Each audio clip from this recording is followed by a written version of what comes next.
Mr. Presiding Officer, Kindly wind up, Mr. Senator Senate Judge President, Sherwin Tulfo. this is not the right forum for us to defend ourselves. Bring it somewhere else. Bring it to the press. Bring it to the social media. This impeachment court was established to try the Vice President of the Republic. Ang punto ko po rito,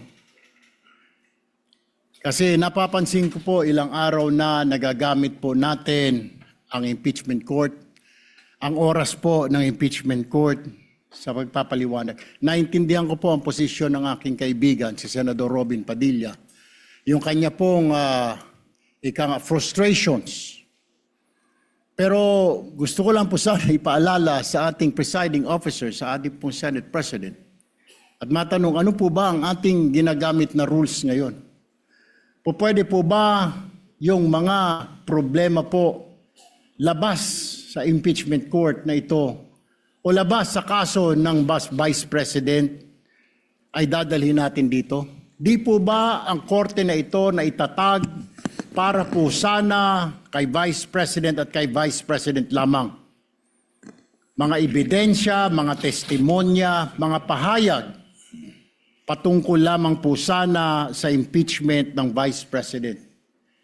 Kasi dito pong mga nagdaang araw, Mr. Presiding Officer, Senate President, mga kasama, napansin ko po na nagagamit ang oras po ng impeachment court sa pagtatanggol po ng mga nakaraang araw ng sarili ng ilan sa mga kasamahan natin sa mga akusasyon.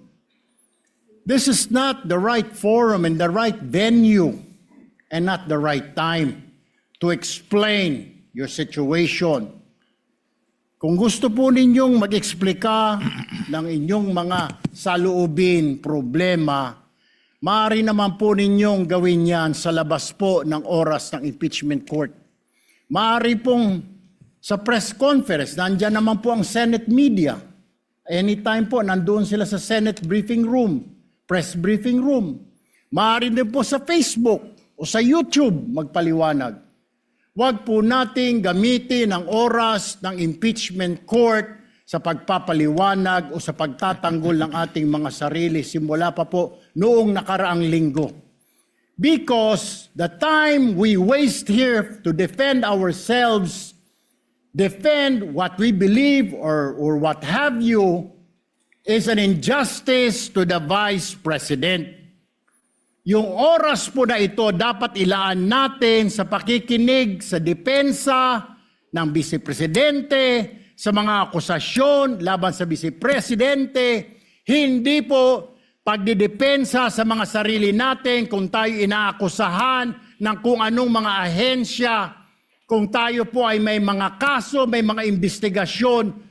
This is not the right forum, Mr. Presiding Officer, Mr. President, Senate President. This is not the right place.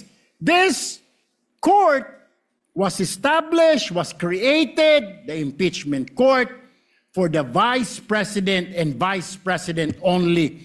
This should be her time. This should be her forum, not our forum here, na ilabas natin ang saloobin natin, mga sagot natin sa mga akusasyon, mga kaso laban sa atin. And this is not also the time, Mr. President, Mr. Presiding Officer, na hanapin yung mga kasama nating nawawala, nakakulong, dapat po doon sa Senado natin, sa sesyon natin, and not here in this court, Mr. Presiding Officer, Mr.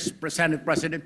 Kaya pakiusap ko lamang po sana, sa ating mahal na presiding officer and Senate President, let us follow the rules. May rules ho tayo. Kung hindi naman ho patungkol sa Vice President na sasabihin natin, hindi naman po patungkol sa depensa o prosekusyon ng Vice Presidente natin, then wag na ho natin payagan na magsalita pa po dito because nasasayang.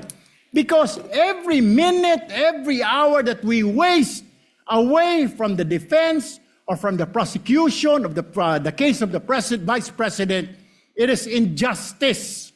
It is called injustice to the Vice President, to her family, yung anguish, yung kanyang sama ng loob, yung oras na nakabinbin ang kaso na ito. Let us do this impeachment trial as quickly as possible. If we have to clear the Vice President, then let's clear her. If we have to prosecute, then prosecute her with the evidence kung meron. Not waste our time kung ano-ano sinasabi natin dito to protect ourselves, to defend ourselves. This is not the right forum, Mr. Presiding Officer. Kindly wind up, Mr. Senator Senate Judge President. Erwin Tulfo. This is not the right forum for us to defend ourselves. Bring it somewhere else. Bring it to the press. Bring it to the social media, but not here. Thank you, Mr. President.